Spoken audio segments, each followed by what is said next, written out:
One of the worst boots of all time. And today, I'm testing these football boots out, as well as some of footballers' biggest complaints. Are these products actually that bad, or are these footballers just being dramatic? First up, we have this football which was banned by La Liga. So when Puma dropped their all-new winter design for La Liga's match ball in 2019, it was meant to be used from October to February to help players' visibility of the ball in harsh winter conditions. But this ball only lasted one game before being banned. Players, fans, and TV viewers all complained about not being able to see the ball. Alright Sean, so here we have the La Liga match ball, which was made for increased visibility, but ironically, no one could see it. So we're going to be putting this ball to the test to see if it's true. So first up, apparently players couldn't see this ball on the pitch. And when passing the ball, I could see where they were coming from. As the ball sped up, the green elements of its design just started blending in with the grass. And after comparing it to a white ball, it was definitely tougher to see it from a player's point of view. And from fans' perspective on TV or in the stadium, it wasn't much better. This complaint is true. So the next complaint comes from Bayern Munich's Musiala. And after playing against Union Berlin, Musiala posted this picture of his Bayern shirt. So apparently this season's Adidas shirts have had a lot of problems with ripping. And straight away, Sean and I put it to the test. But after doing our best to rip it, this shirt actually survived. So while the pro shirts might be ripping, I didn't have the same problem. So while playing against Tottenham, Cucurella slipped twice in just 11 minutes to cost Chelsea 2 goals. So to put these boots to the test, I'm going to be trying them out on the field to see if the traction is actually that bad. And after making the same movements as Cucurella, I wasn't slipping anytime soon. So even though Cucurella slipped twice in these boots, I don't think they were to blame and aren't actually a bad product. Next up, we have a shirt hated by a World Cup winner. Okay Sean, so next up we have a football shirt which is hated by one of the best midfielders ever, Toni Kroos. Why does he hate it? Can you guess? I don't know, I hate the collar. I think it looks like a school shirt. That's the exact reason. So basically when Toni Kroos was on a podcast, he said he hated football shirts with collars, and he said they're pretty much not a football shirt and they're also really ugly. I have to agree with him. Really? I just feel it looks like a school shirt. It just doesn't look at all impressive. I kind of agree. So next up, we have this season's FA Cup ball. And earlier this year, Pep Guardiola complained about this ball, saying, "The ball in the Champions League is exceptional, the ball in the Premier League is exceptional. This one isn't." The main two complaints Pep had about this ball was that his team wasn't hitting the target because of it, and it was also difficult to control. So for the first test, we're going to be putting the FA Cup ball up against the current Premier League ball, which he actually called exceptional. And initially, the Premier League ball felt pretty good to strike with. But when striking with the FA Cup ball, I noticed something pretty strange right away. I don't want to sound dramatic, but I feel like I put the same amount of power into that shot as the other ball, and this thing just flew differently. Oh, save! Oh, it's gonna sound weird, but I feel like you can hit the Premier League ball worse and it'll stay on target. But if you hit this with a bad shot, it's not gonna stay down. I feel like you have to hit this ball absolutely perfectly for it to stay on target, whereas the Nike ball was just a bit more consistent. I actually agree with Pep. Next up, Pep criticised the control of the FA Cup ball. And when first testing the control of the Premier League ball, I had no problems. I really like the padding on the Premier League ball, but now let's try out the Mitre one. But I wasn't having any trouble controlling the FA Cup ball either. So if I'm gonna be honest, I couldn't really see that much of a difference while trying to control these balls, but while shooting, I think Pep was actually right. Next up is a complaint from Cristiano Ronaldo. And during a press conference at Euro 2020, Ronaldo moved cola off the desk he was sat at and told people to drink water instead. And thanks to today's sponsor Macrofactor, I was able to scan this bottle and it showed me exactly what's inside it, and why an athlete like Ronaldo might choose water instead, especially when it comes to recovery. Athletes and pro footballers are pretty conscious of just how much energy they need to perform their best. And Macrofactor is the perfect app to help you track your nutrition just like the pros. Macrofactor makes logging easy. All I have to do is snap a photo of my meal and its AI feature estimates everything. Calories, macros, even hidden stuff like oils and sauces. Macrofactor also adapts to how you live your life. Whether you're training like a pro footballer or just trying to cut back, The app also adjusts based on your habits and your lifestyle. I've personally tried so many apps and diets that just didn't work long term, and this is the first one that actually feels sustainable because of how flexible it is around my life. So if you want to try out Macro Factor free for 14 days, use my code down below. So next up, we're going to be testing out boots that Messi disliked so much, he never even wore them. When Adidas dropped the Messi 16 Plus boots back in 2016, they were advertised as being Messi's next signature boot, and he appeared all over the promotional posters for them. But when Messi eventually arrived on pitch, he never actually wore these. Even though Messi never publicly complained, it was pretty clear he preferred the 16.1 with exposed laces over the 16 Plus. When comparing the boots, the touch felt pretty similar, and shooting felt the same too. So while it might be a mystery as to why Messi was the face of a boot he never wore, I can't say the 16 Plus were a bad boot. So next up, we have a never used kit that Nike dropped in 2013. Okay, Sean, so even though Nike made this kit, it was the Brazil Football Federation that banned it.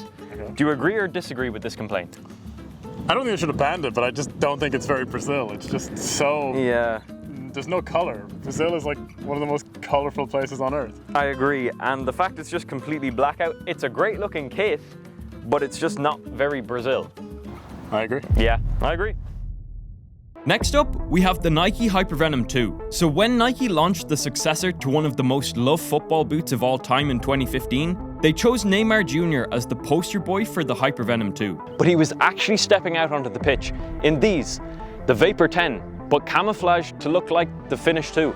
So to see why Neymar hated this boot and Nike went so far to try and hide the fact he disliked it, I'm gonna be putting the Hypervenom 2 up against the Vapor 10 to see what all the controversy was about. So to test out how these boots compare against each other, I'm gonna be going up against Sean in 10 1v1s.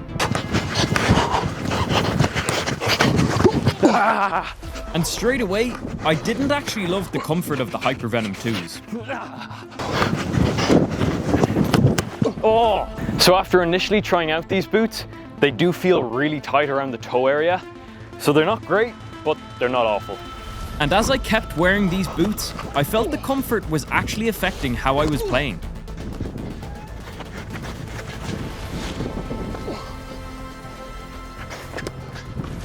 So if I'm gonna be 100% honest, I did not love the comfort of these boots. The whole area at the front of the boot just felt like it was pinching my foot down, and it was actually something I was conscious of while dribbling towards Sean in goals. But then it was time to try out the Vapor 10s, and straight away, I really preferred how these boots felt. And even though it might have been only a 5% difference, I enjoyed playing in these boots a lot more.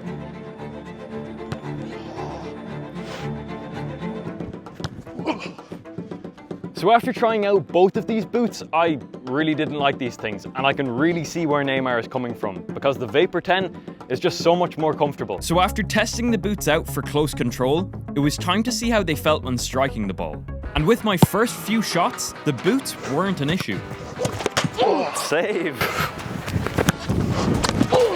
The same way my foot was being like clamped down at the front in the one-on-one test, when the ball is hitting that now at force, it's actually pretty sore. My shooting wasn't affected while wearing these boots, but the comfort was really lacking in them. So now we've got the Vapor 10. I prefer the comfort of these things, so I don't know if I can replicate the goals I scored with the last boots. Let's try. And even though I might not have been scoring the same crazy goals in these boots, they felt a lot better than the Hypervenom 2s. So after the shooting test in both of these boots, my main problem was just how uncomfortable the Hypervenom 2 is compared to the Vapor 10, which I actually loved wearing. So for the final test, we're just gonna try and replicate some of Neymar's signature skills and see if the Vapor 10 really is miles ahead of the Hypervenom 2.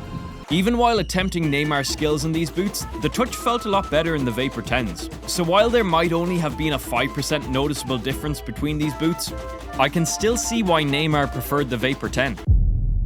Next up is a football that was hated by some of the world's best goalkeepers. So World Cup footballs have always caused controversy whenever they drop. But after the backlash of the Jabulani in 2010, it seemed like Adidas had perfected its match balls.